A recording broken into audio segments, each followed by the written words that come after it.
বিভেদ করলে নতুন বাংলাদেশ গড়া সম্ভব হবে না বলেছেন অন্তর্বর্তী সরকারের প্রধান উপদেষ্টা ডক্টর মোহাম্মদ ইউনূস। আজ জুলাই অভ্যুত্থানে আহত ও শহীদ পরিবারের সাথে সাক্ষাতে তিনি অন্যায়কারীদের আইনের হাতে দিতে ও বিরুদ্ধ মতকে সৎ পথে এনে নতুন বাংলাদেশ গড়ার আহ্বান জানিয়েছেন।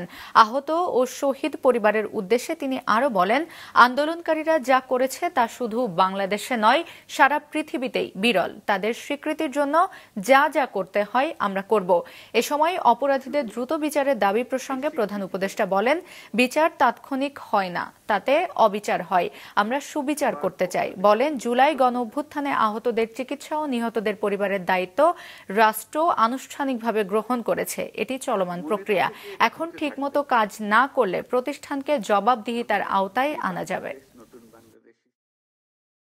কারণ তোমরা বলার সময় বলেছো যে আমাদের এখানে স্বৈরাচারী সরকারের লোক বসে আছে, আমাকে এই করছে। তারা চলে যায় নাই। এই নতুন বাংলাদেশের ভেতরে যারা গন্ডগোলের সৃষ্টি করতে পারে তাদেরও নিশ্চিহ্ন করবো। আমরা যাদের অপরাধী তাদেরকে পুলিশের হাতে, আইনের হাতে সোপর্দ করব। আর যারা অপরাধী নয়, যে পুলিশের হাতে দেওয়ার মতো নাই, তাদেরকে মানুষ করব। যে ভাই, এই দেশ আমরা একসঙ্গে করি, যেই দেশের স্বপ্ন আমরা দেখতেছি, তোমরাও এই স্বপ্ন দেখে। তো এই দেশ আমার একার না, তোমারও এই দেশ।